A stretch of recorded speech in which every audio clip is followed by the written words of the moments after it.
Good morning, everyone, or good evening, depending where you're joining us from. Welcome to this LJU member discussion, which we're bringing you today in partnership with our friends at Smart Cities World. And my co-host today is Luke Antonio, who's the senior editor at Smart Cities World. And Luke's really expert in these issues, which I confess I am not, because he's been reporting on the implementation of smart technologies and how they sort of benefit citizens and the public sector and all of that stuff since for nearly 10 years now. So great to be doing this with Smart Cities World, who are real leaders in this field, and delighted that so many of you can join us.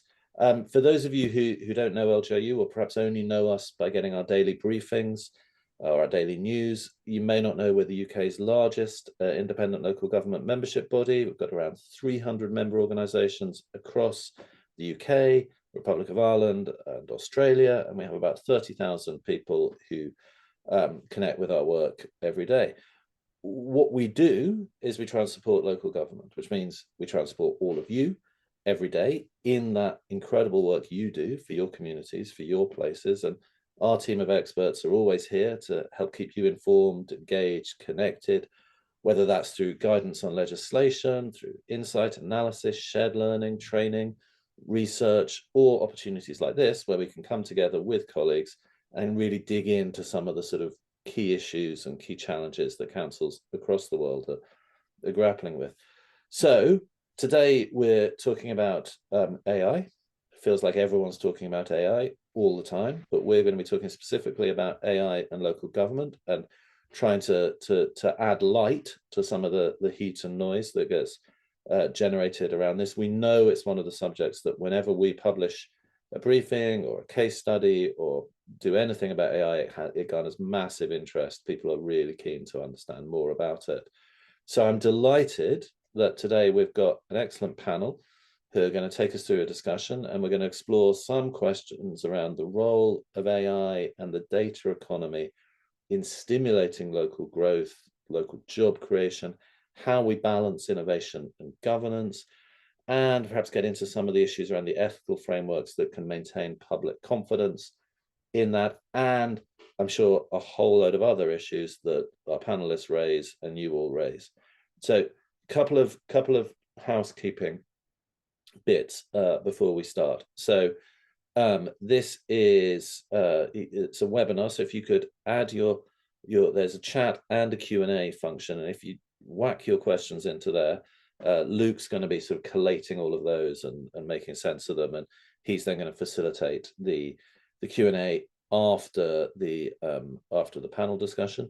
We are going to record the panel discussion so that we can share it with people who couldn't join us live, but we will turn off the recording for the Q&A afterwards. So people, I say this every single time, and I don't know why we bother, because when we talk to local government audiences, I've never had any sense ever of anyone holding back. But that bit of this conversation will be Chatham House and won't be recorded. So, if you were concerned about saying what you really think, don't be. We're gonna the conversation will be the recorded bit will be circulated afterwards with a sort of full resource pack, so that you can watch it again, share it with colleagues, etc. So let's get into it. I'm going to introduce the panel. The first member of our panel is having some, ironically, given our topic today, is having some tech issues and is still struggling to connect, but we will shortly be joined by Roxana Fayaz, OBE, who's been Executive Mayor of Newham in London since 2018, but is also, as well as being the Mayor, she's the portfolio lead for inclusive economy and strategic housing delivery, climate emergency, and performance and transformation. So dealing at the front end with a lot of the issues that we're dealing with today. Jennifer Schooling is Professor of Digital Innovation and Smart Places at Anglia Ruskin University, and her current focus is the emerging challenges of AI in public sector decision-making, especially in relation to ethics and safety. And Meredith Hodgman is our panelist joining from furthest away, because she's Head of Strategy and Engagement for the Tech Policy Design Institute in Australia, which is an independent think tank that deals with tech policy, and Meredith's got a whole host of international experience in regulation and the tech sector. So welcome to all of you. Welcome, Roxana, when she gets here.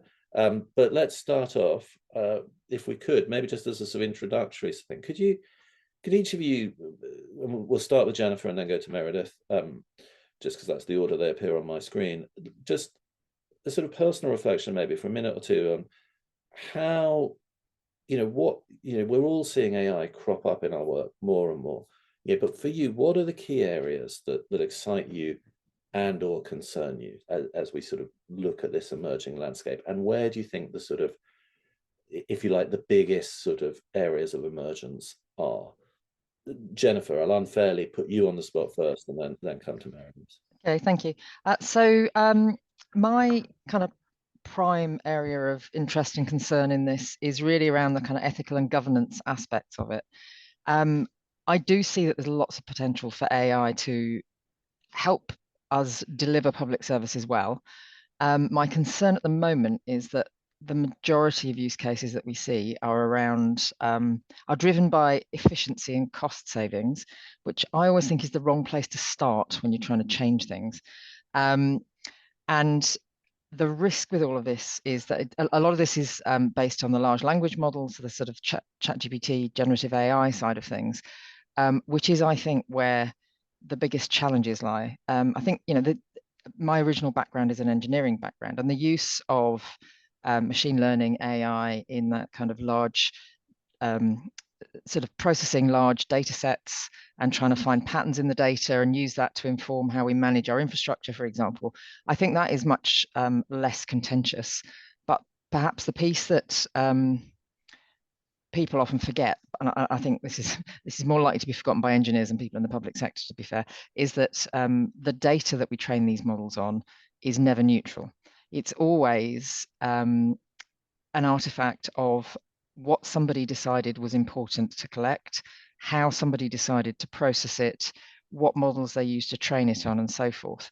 And so we've seen quite a lot of examples around the world where this sort of algorithmically informed decision making has ended up causing problems, either because of injustice and inequality, or just sort of people perhaps using these algorithms in a slightly naive way.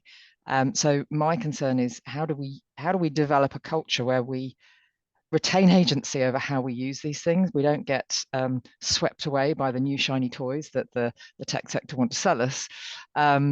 And we actually start from the position of what is the problem we're trying to solve, what is the service we're trying to deliver, and how might those digital tools with AI embedded in them help us do that better, with the kind of the public value objective at the heart of this, not just a sort of efficiency drive, because I think I see this in many different areas, that if you just go after efficiency, what you quite often end up is a less efficient, more cumbersome, and possibly less fair system.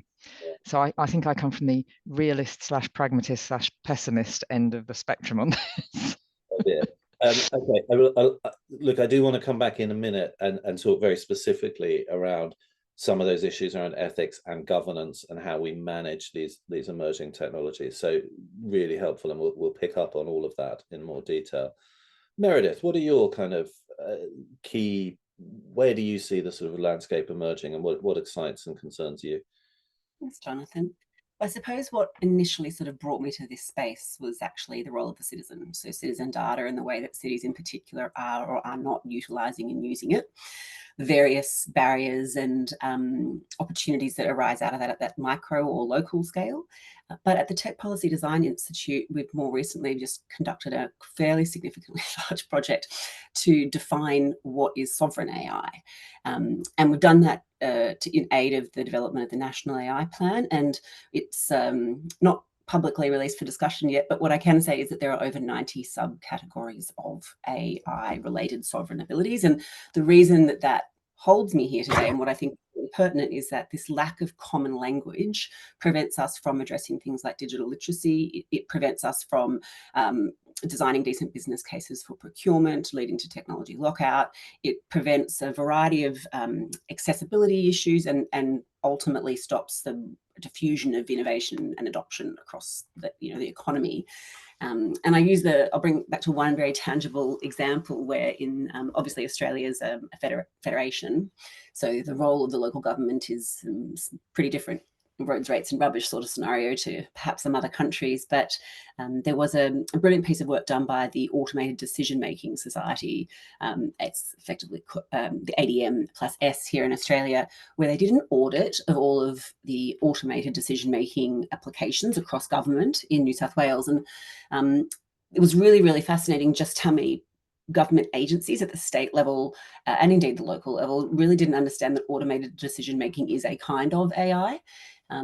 Even the planning department failed to realize that their e-planning portal was in fact functioning forms of AI in itself. And so if we can't even speak about it in a really simple sort of pub test manner, then how are we ever going to move towards a governance conversation, for instance, as Jennifer was alluding to, where local governments could even think to inform their citizens that their data is being used in AI if we don't even know what it is.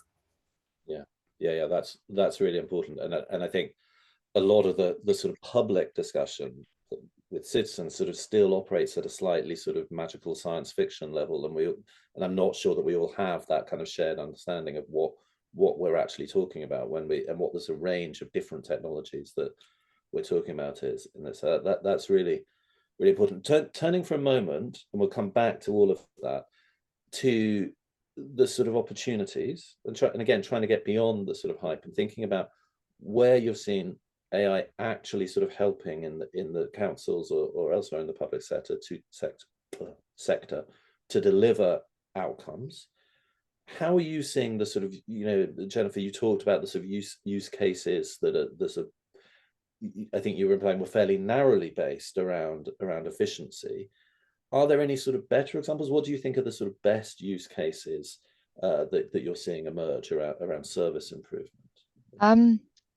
So I think there are some really interesting use cases where, for example, in sort of frontline social care, people are trying to design portals that help to direct the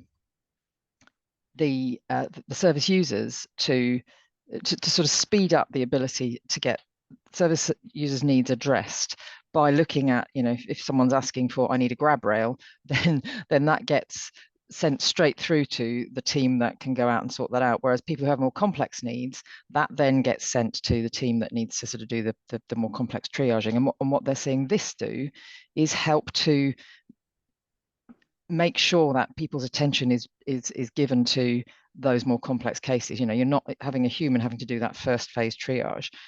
And where I see that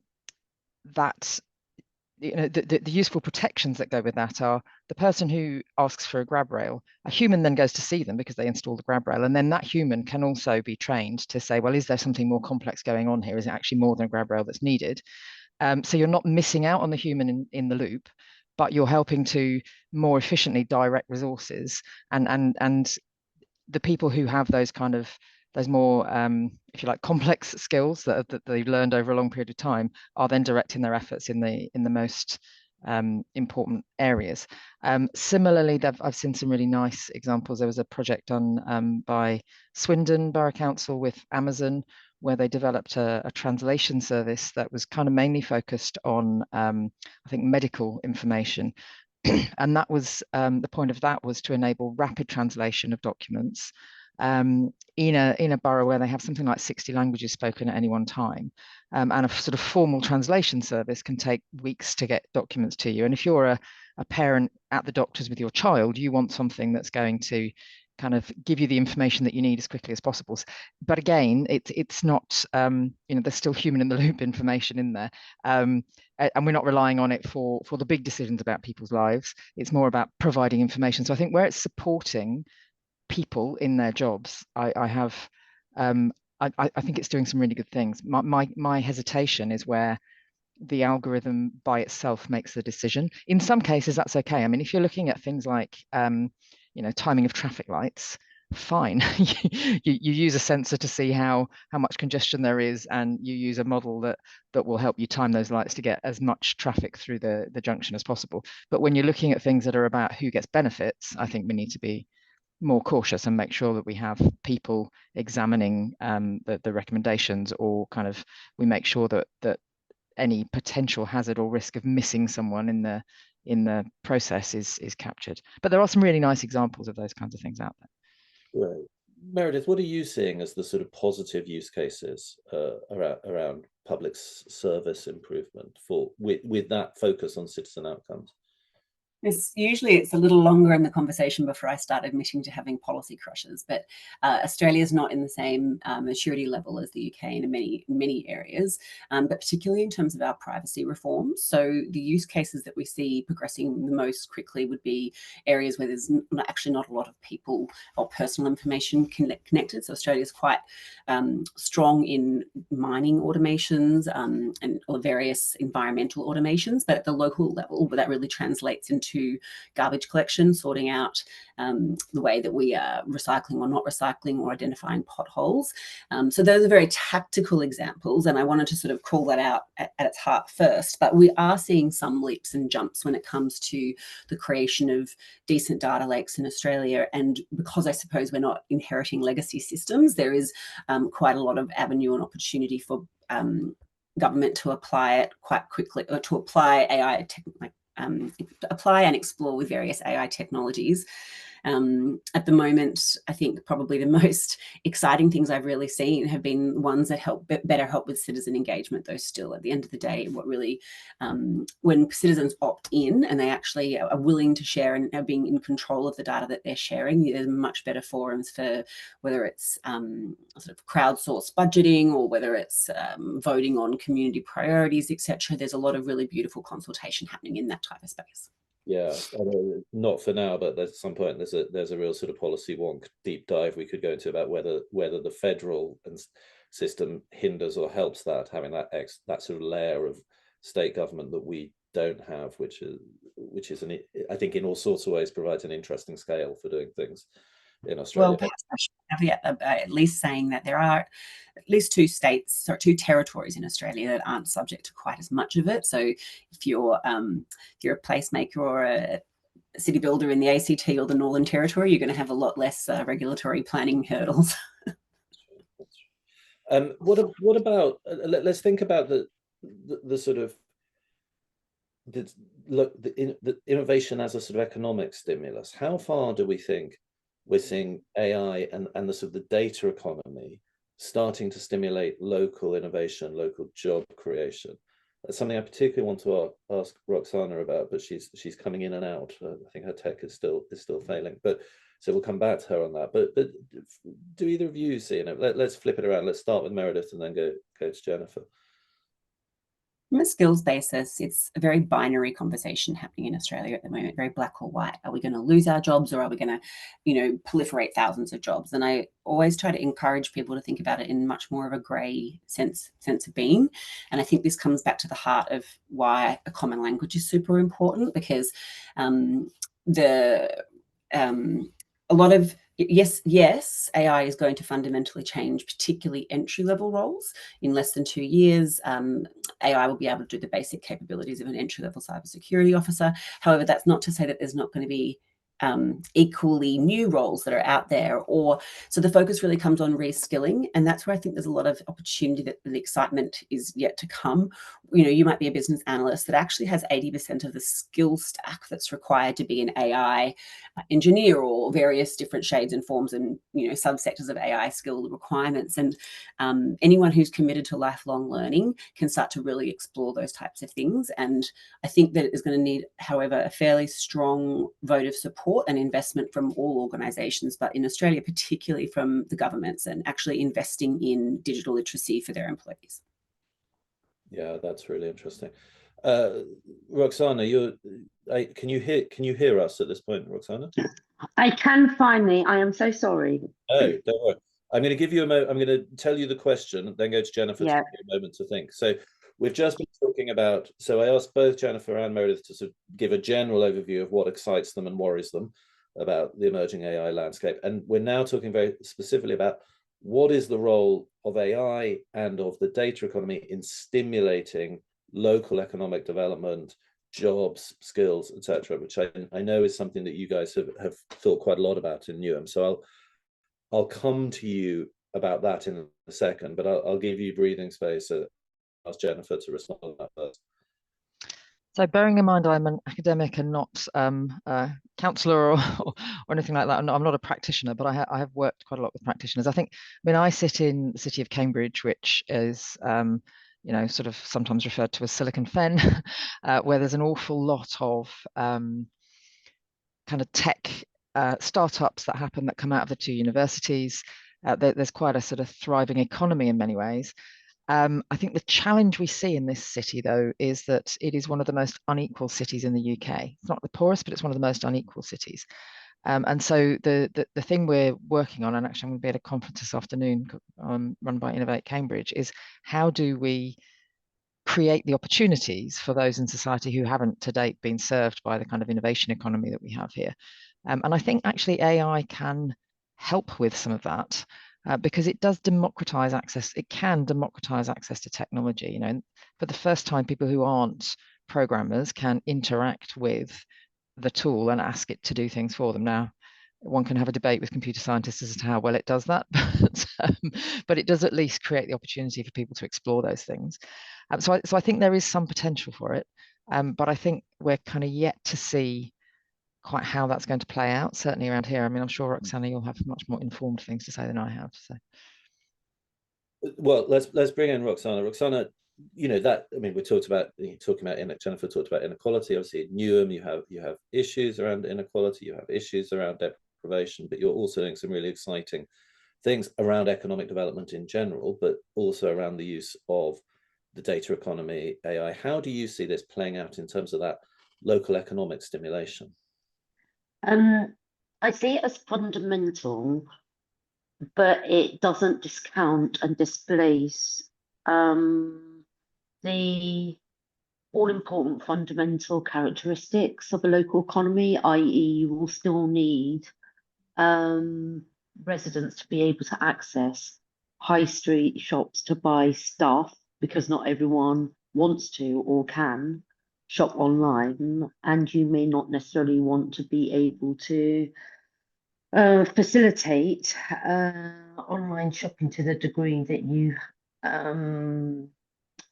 stimulate a vehicle-driven economy as is now, over reducing it in order to support climate emergency and air quality objectives.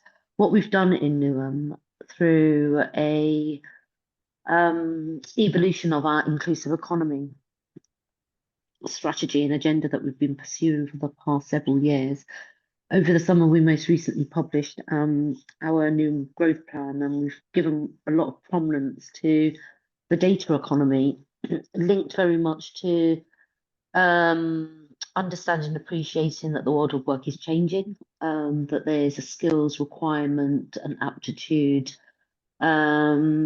for our residents of working age and younger to be able to navigate the world of work as is and as is evolving, to understand the issues of ethics when it comes to the deployment of new technology and AI in particular in learning, lifelong learning. We have mobilised around what we call Newham data economy.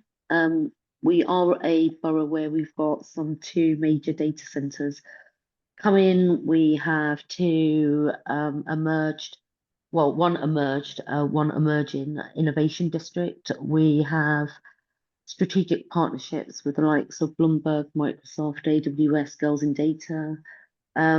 We have to date, over the past 12 months, through our resident facing and local business facing work, taken some 2,000 individuals, including business owners, entrepreneurs, that drive those fundamental sort of aspects of our local economy into how use of AI and other technologies can help enhance business efficacy, and also with regards to our people and our residents, making them much more familiar. So it is fundamental. And I think also in the context of London's wider growth plans and the inward investment and the need to maintain the inward investment of those companies that will be driving productivity and growth in London and to maintain London's prominence.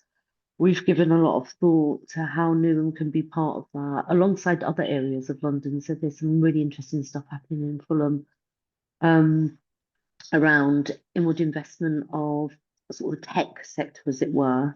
And in Newham, we're doing the same, not least because we also interface with the innovation corridor that touches on the Cambridge arena and also the Thames Estuary Growth Corridor.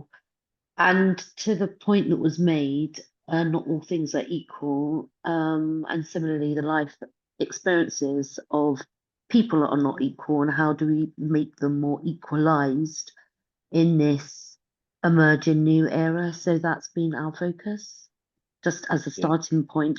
And I just wanted to talk just quickly, because I picked up some of the conversations around how innovation AI is being deployed in public sector, and obviously from the local government perspective that I grapple with and involved in. I'm also the London Council's data and innovation lead, and I work with Eddie Copland at Lottie.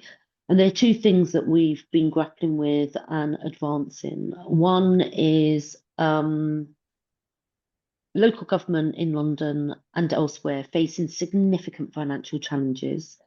There are two primary lines of sight that they have focused on when it comes to AI, digital modernization, reform, transformation. One is a focus in the here and now, where there is time and attention being spent on just financial survival. So they're using AI and technology and innovation to optimize, balancing, all the processes of the council to balance budgets, optimize current interventions and service models to meet current needs, to offset demands and make that better for the resident in terms of the resident experience or consumer experience, and improving through automation, AI data.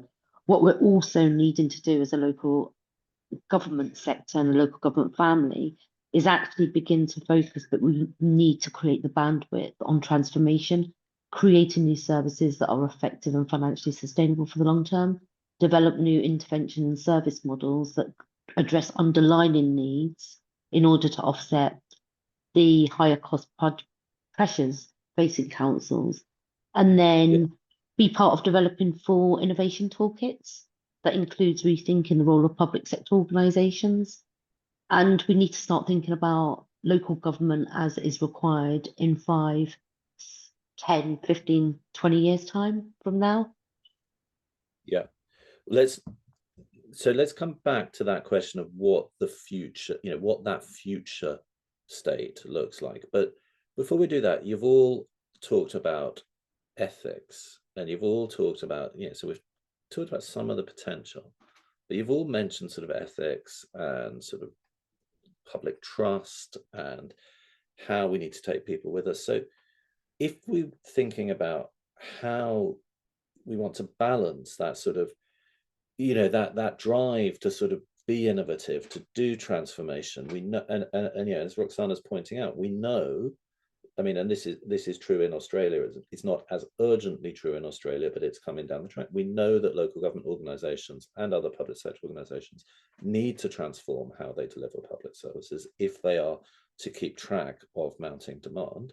So we know we need to do that innovation. We see the potential in AI. We see the potential to drive new form, or to harness new forms of economic development. But you've all flagged there's a whole set of kind of governance and ethical issues. So how do councils start to build, or how should councils start to think about building the sort of ethical frameworks for the use of new technologies that will help us to maintain public confidence? Now, before I come to the panel, just a reminder that you can use, at any point, you can use the Q&A function at the bottom of your screen to drop questions in that we will sort of start to collate as we move into the Q&A portion of the discussion. But thinking about that sort of thing, what are the first steps to sort of for people who are out there thinking this all sounds amazing, but how do we start to build that ethical framework? What does that?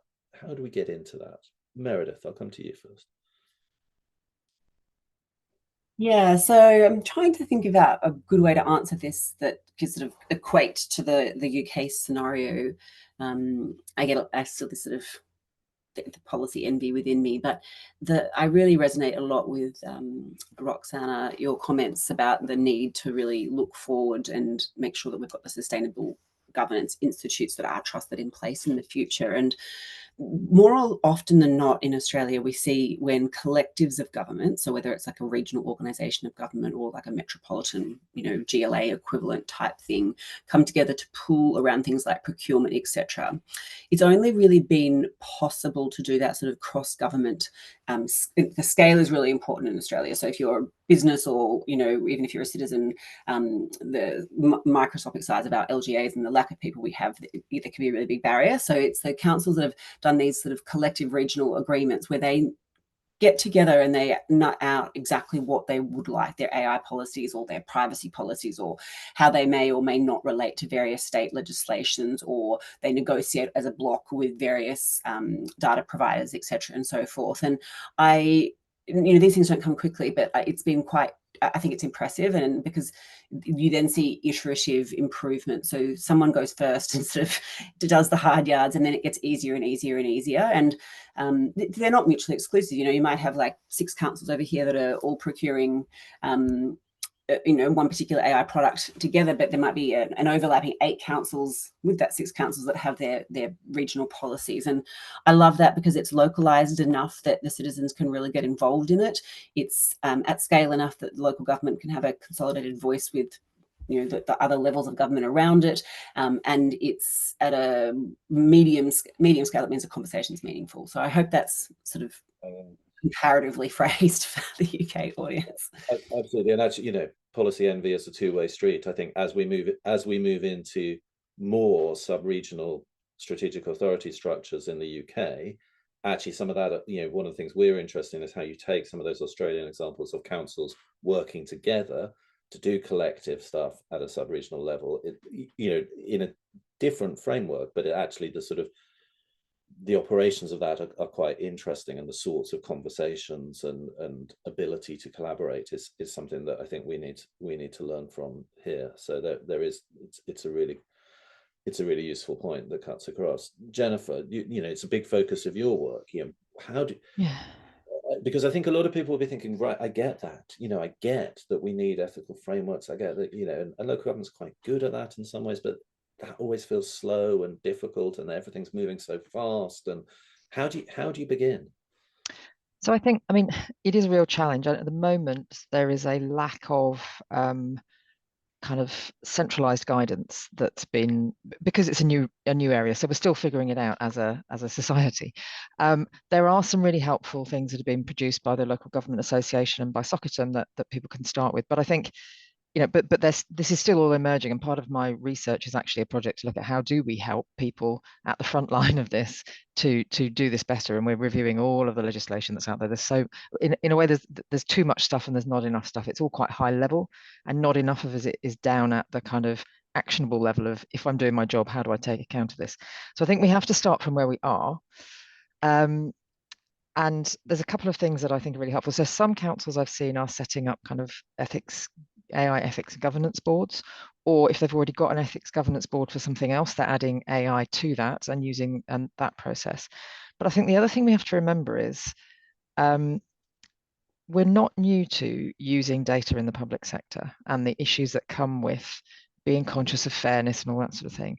And also, everybody who is in the role of delivering a service in the public sector is a specialist in the thing they're delivering. So what we're doing here is we're looking at how we can use an AI or some digital tool to enhance that service, reduce the cost, enable us to serve more people, and so on. But it's still the service that's at the center of it. So we should start with what are the ethical concerns or the safety issues, etc., in the job that we know how to do anyway. So if you're doing safeguarding, then you will have a framework that helps you deal with this. And so start with that and say, what are the benefits we're trying to deliver? What are the harms we're trying to avoid? And then think about, well, so how does using AI change, enhance, or modify any of that? So it's kind of, in a way, it's not, it's being realistic about this, but not being terrified by it like rabbits in headlights, nor blinded by the shiny toy. It's about saying this is a tool and we need to be conscious how we use it. We also need to set up safeguards. And I think one of the things that I've seen people doing is setting up some really clearly bounded pilots where they say, well, okay, we think this could work well. We'll do a pilot that's either offline completely or we run it in parallel with the normal the normal system.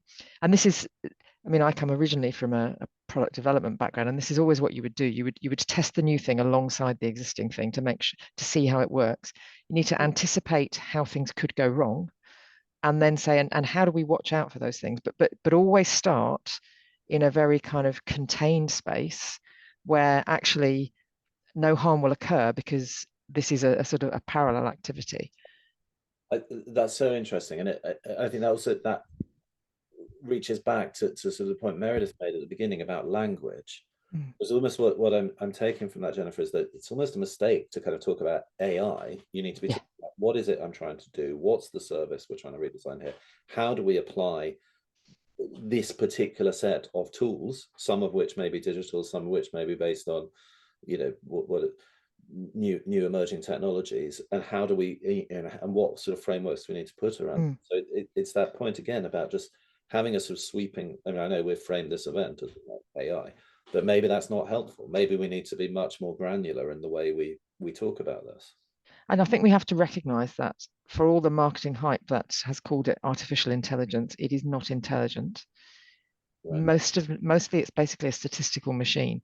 And people talk about things like, oh, what about AI hallucinations? AI is not hallucinating. It's just doing what it was designed to do, which is come up with the next most likely word in the sentence or what have you. And quite a lot of the time it does that quite well, but it's just extrapolating based on statistics. So chances are it will get it wrong some of the time. And so we need to make sure that we have processes in place to spot those things, those errors, that we, if we're using a large language model, for example, we train it on a corpus of data that's specific and relevant to the challenge in hand. And therefore we've reduced and mitigated as far as possible things like issues of bias that come from, because the big language models like ChatGPT, they are trained on the internet, which is, number one, largely in English. Number two, I don't think anyone would imagine that if you train something on a corpus that is the internet, it will be all fair data, it will be all morally upright and all the rest of it, because we all know, there are dark sides of the web. So we need to make sure that we do these things in a controlled way and don't, as we would with anything else that we're introducing. And we can learn a lot, I think, from the medical sector, where, if you're introducing a new drug, they have very specific rules about the processes you have to go to. If they're introducing a new technology, they have very specific processes. And AI is, at one level, is just another technology, and we just need to treat it with the same care and caution we would any other technology. Yeah. No, I get that. Roxanne, I'm going to come to you in a second to ask how you're doing this in Newham and London. But before we do that, Meredith, I'm struck by it reflects your points about precision of language, but isn't the difference, there's a difference in pace, right? So development of a new drug or a new medical happens over quite a long time. And I think one of the things that takes a lot of us aback with AI is just how suddenly we seem to have gone from 0 to 60 in terms of large language models, and this sort of fear that the speed, that while we're sort of putting in place ethical frameworks and trying to work out how to talk about this, someone in Silicon Valley has just already crashed through the next barrier and is doing something completely. How do we, is that a legitimate fear, or do we just need to worry less about that? It is a legitimate fear, Jennifer. But it is our choice what we use, when we use it, and how we use it. We are not compelled to use any of these things. It is not in law that you have to use a particular AI tool. So, just because the tech bros in Silicon Valley are saying this is the next great thing, it's going to solve all your problems and you must use it, you don't have to. I'm not saying you shouldn't, but I'm saying you don't have to. So the pace is something that we can resist and say, okay, we're going to test these things, we're going to try them out, we're going to explore and understand where the ethical issues lie and work out how we procure for those in such a way that we make sure that the tools that we are procuring have safeguards around them or built into them. We don't have to buy Sam Altman's latest product. No, we don't. We do.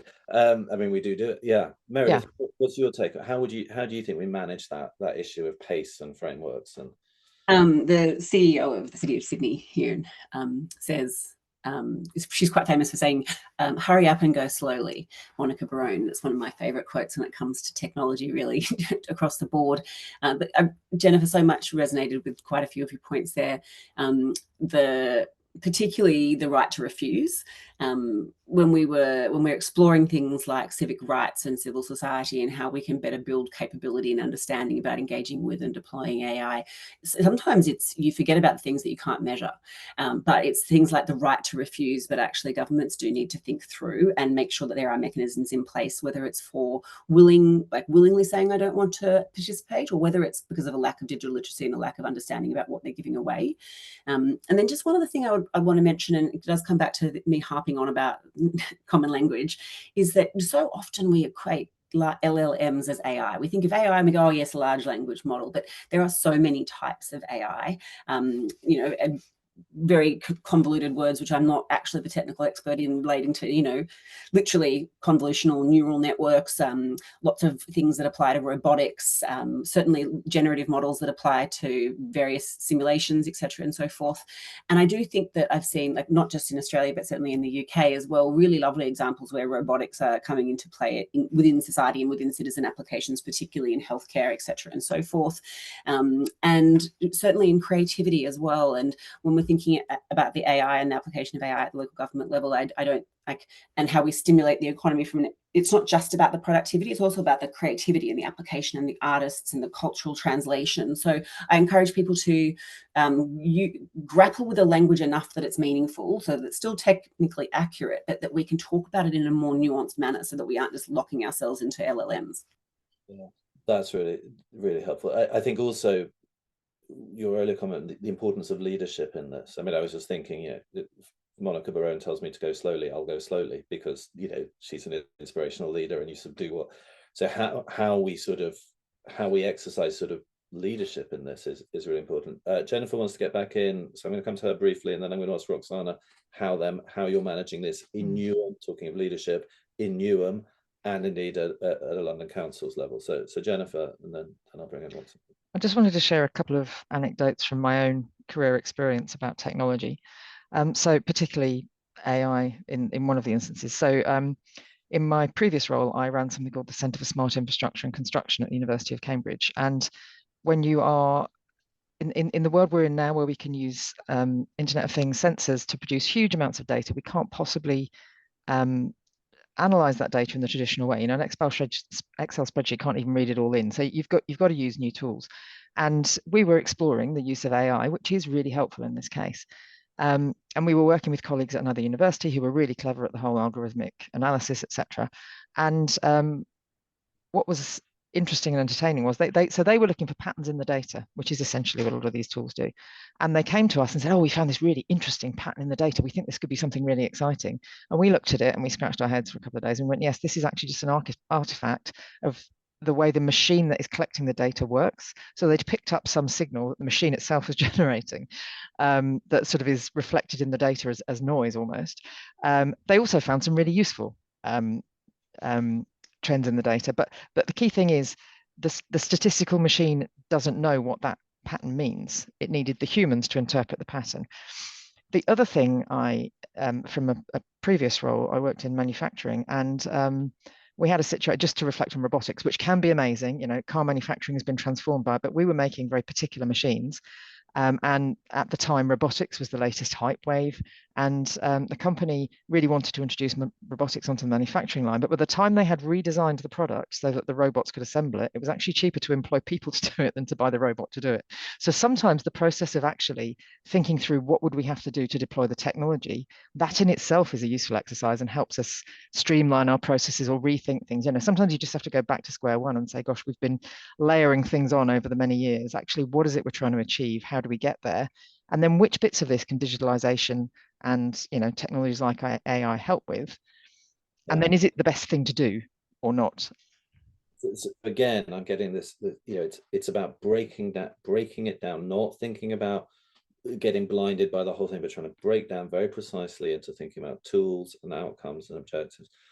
Roxana, you know, if we talk about, you know, we talk about transparency, accountability, inclusion, and we're all going to go, yes, that's it. We all think that's important. But how in practice, and I guess bringing in that leadership point as well, how in practice do we start to put that ethical governance around the use of these new technologies? Is there anything you're doing in Newham or at the London level through Lottie and others that sort of shed some light on that? Absolutely. I mean, I see it in large part a practice that needs to be advanced across 3 or 4 tracks, and I'll come to the 3 or 4 tracks point in a moment. At London Council's level, through Lottie and the membership network, a lot of the practice application and the interface with ethics, data protection, governance are well advanced, but it is in the smaller sphere of subject practitioners, be it adult social care, be it children's services. I think there's a broader socialization that needs to happen across the entirety of the workforce at every level in local government. And then going slightly higher, there are national policy frameworks that have emerged and are still being worked through, as Jennifer has pointed to, which feel not sufficiently matured or advanced. And to the socialization point, for instance, the use of data, through using the tools of AI and the like, and the socialization point to a wider cohort of officer corps also needs to be embedded in, say, for instance, those officer leaders that are dealing with the day-to-day ethics and governance and legalities, i.e. monitoring officers, and the degree to which that is advanced, I think is still very much in its infancy. There needs to be a highest institutional level, which is what we're advancing in Newham, albeit it's still in its infancy, a grip from the corporate leadership board. You know, we had designated a chief digital officer working with the monitoring officer on these issues. I think every single corporate leadership board member or officer at corporate director level and tier 2 and tier 3 will need to be appraised of this. That will take time. There's also something really important about service end user, because all of this is about people, and how do we enhance their literacy and their knowledge and their know-how around the ethics of all of this as it relates to their personal data and council services. And I'm a real advocate for citizen science and citizen participation. And we've enabled the incubation and freeing of citizens coming together. And what I've been working with officers and wider borough partners, citizen-led, within the citizen-led frame, is how do we build up a community of interest from schools into different civic spaces where the discussion around ethics, AI and data become prominent. And we started those conversations during COVID-19. So we were one of 2 local authorities in the country that were approached by government to pilot and trial the COVID-19 test and trace app. We're a borough where we're quite young, we're quite diverse. We were identified as an early adopter borough in terms of the characteristics of our population.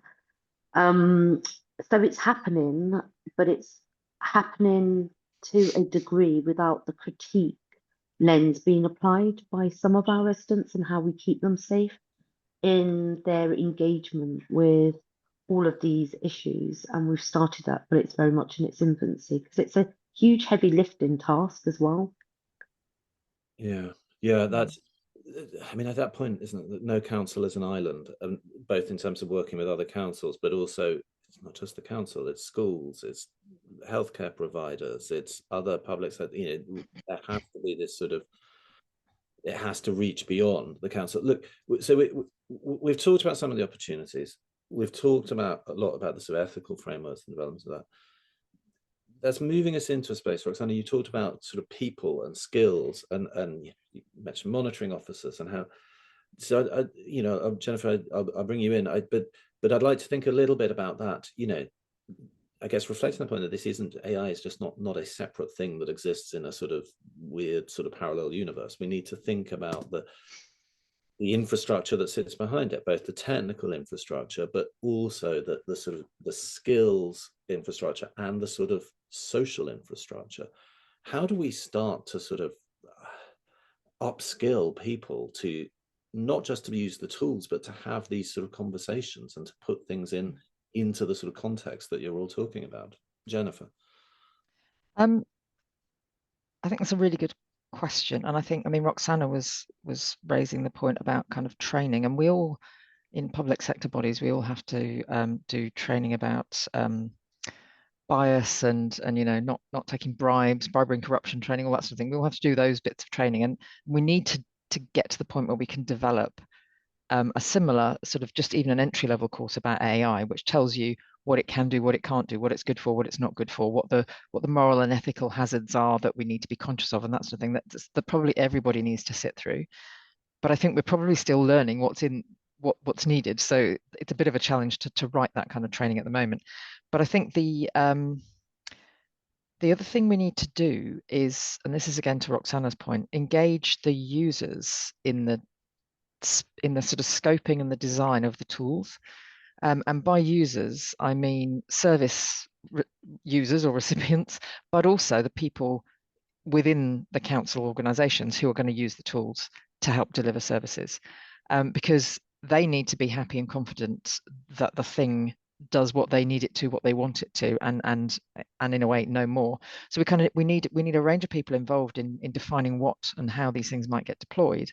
And we need to make sure we're having a multidisciplinary conversation around it. So, for example, if you're thinking of developing one of these tools and implementing it, you need to make sure you've got your legal team in the room when you're doing a review.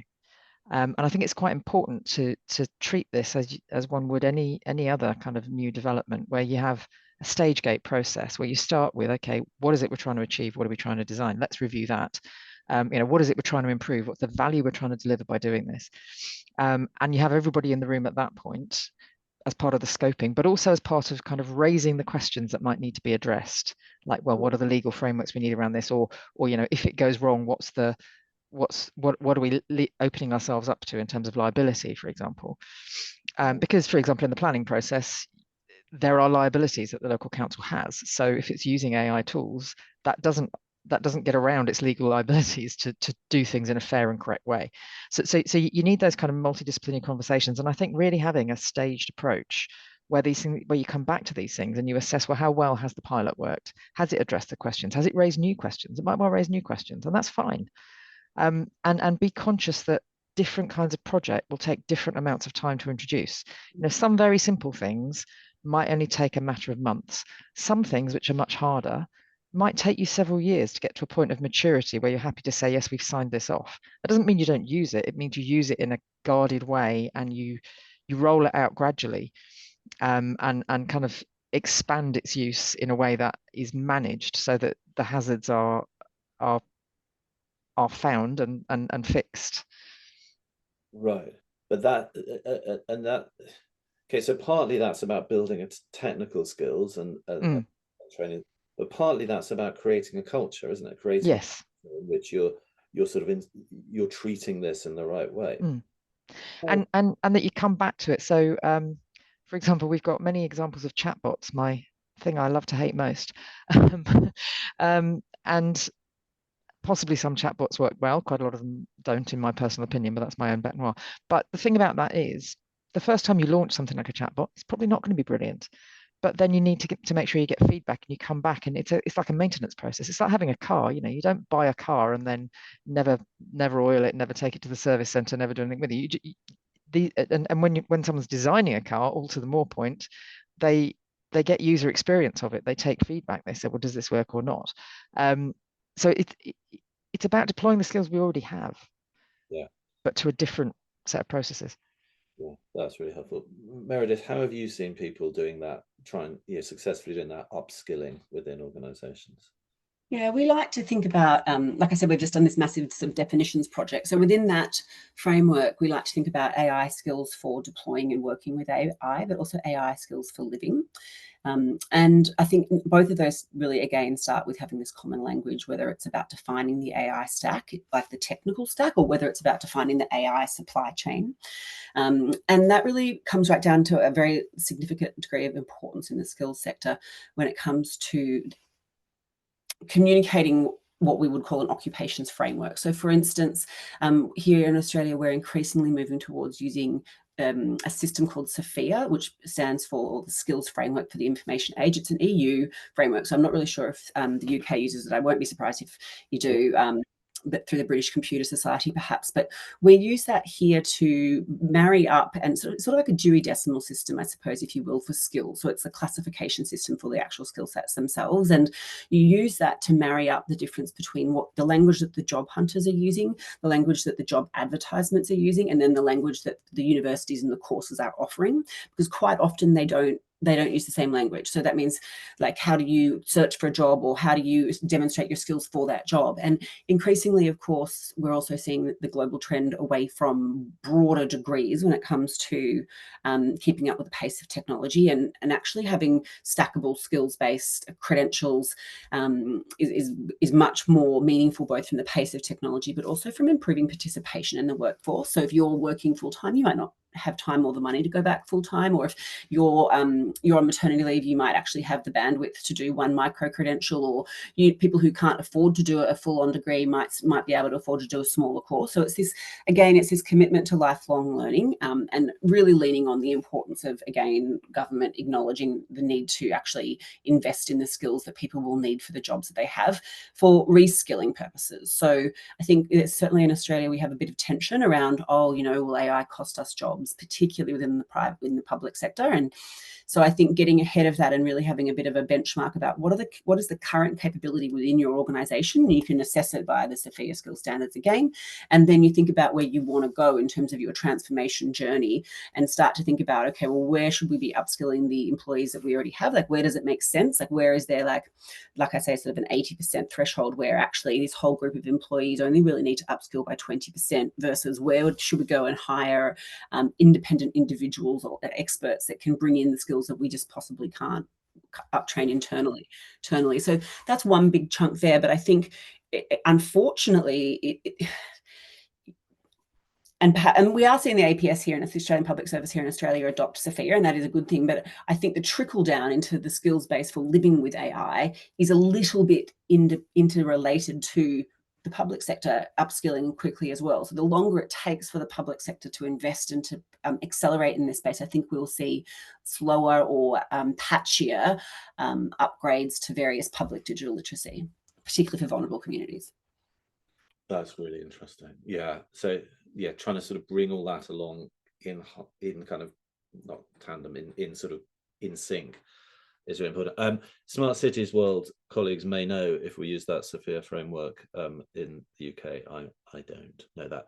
Look, that's a really fascinating discussion. I'm conscious that we need to move towards taking questions from the audience. We've had a few questions come in. My final sort of question / challenge to all of you, I think we'll hold and come back to at the end of the Q&A. But